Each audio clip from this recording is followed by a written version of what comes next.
On va terminer avec la vidéo. Je vais aller assez vite. Il ne faut pas oublier que le CES, c'est le salon de la télé. Hein. Quand vous allez dans le Central Hall, qui est le grand hall, il y a des télés partout.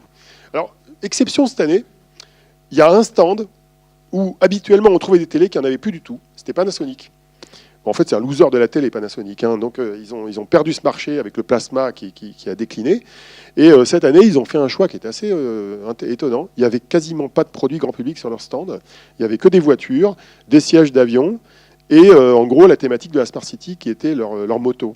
Alors, les gens disent, oui, c'est la preuve que la Smart City est une tendance. Alors, moi, je dis non, pas du tout. C'est lié au fait que Panasonic s'est complètement vautré dans le monde du grand public, à part les appareils photo où ils continuent à vendre un petit peu. Et donc, ils ont fait un pivot industriel, comme beaucoup de boîtes japonaises, qui est de se recentrer sur l'énergie, les transports et les composants pour survivre, en fait. Donc, en fait, c'est un pivot résultant d'une difficulté sur le marché du grand public. Malgré tout, il y a des choses marrantes à voir sur le CES. Alors, il y a une espèce de mobilisation de tous les constructeurs chinois, coréens, japonais pour la bataille de la 8K.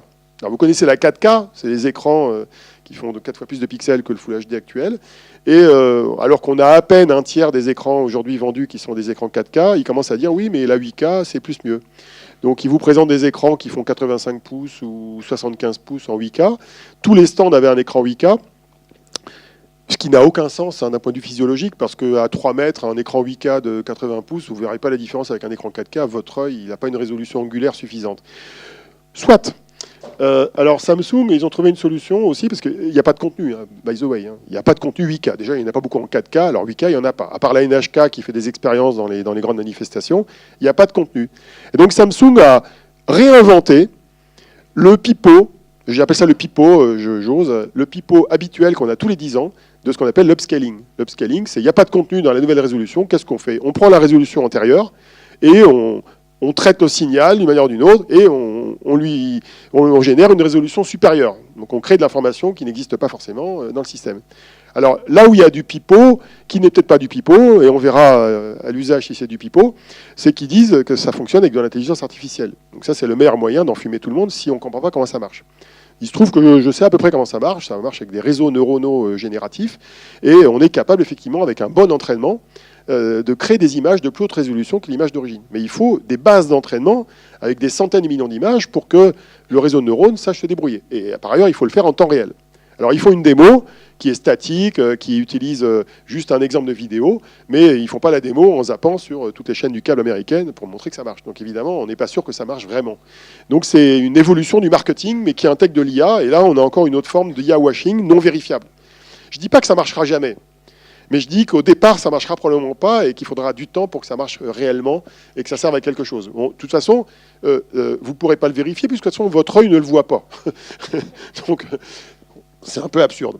Samsung montrait un très grand écran avec une nouvelle techno qui s'appelle le micro OLED. J'ai mis beaucoup de temps à comprendre comment ça marchait. J'ai fait un schéma pour m'y retrouver. Le micro OLED, c'est des LED de couleur, en gros, simples, qui sont sur du semi-conducteur, qui émettent de la lumière en rouge, vert, bleu. Sachant que dans le même temps, Samsung a fait exprès d'emmêler les paluches du visiteur ezratien qui veut comprendre comment ça marche. Puis ils ont inventé un autre truc qui s'appelle les écrans Samsung QLED MFA qui utilisent un rétroéclairage en micro LED. Vous suivez là?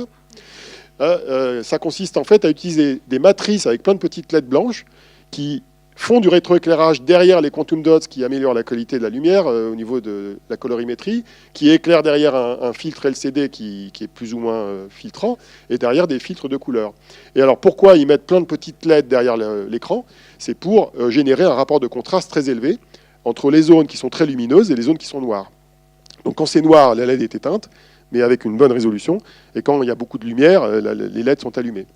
Donc, sachant que ça cohabite avec le OLED de LG, où c'est des LED blanches qui éclairent des filtres, ou avec le OLED classique de Samsung, qui est utilisé dans les smartphones, qui sont juste des LED, des OLED émissifs. Alors la différence entre du OLED là et du LED de couleur, c'est pour simplifier, parce que c'est plus compliqué que ça, c'est le O. Ouais. Bah oui, c'est logique.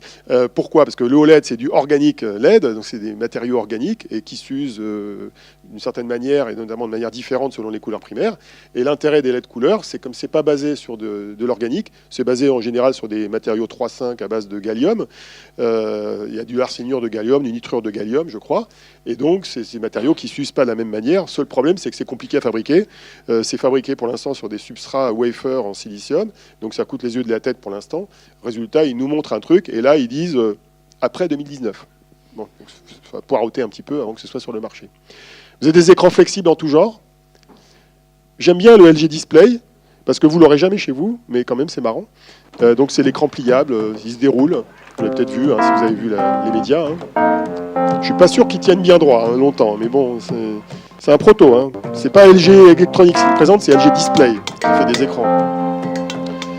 Donc voilà, et puis je vais conclure ma présentation avec toujours un produit vraiment Space de chez Space bizarre.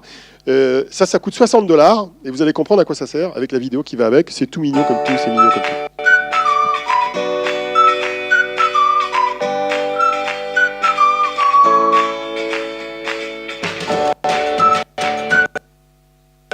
Peut-être.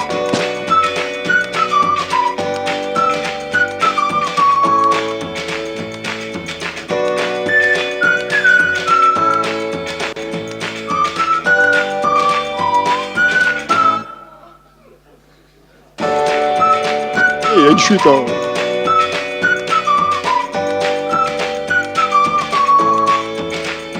Et après, on appuie sur un bouton et ça l'envoie sur les réseaux sociaux instantanément.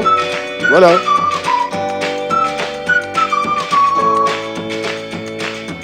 Voilà, le CES, c'est l'amour. Voilà, j'ai terminé cette présentation. Merci de votre attention et on va passer aux questions maintenant.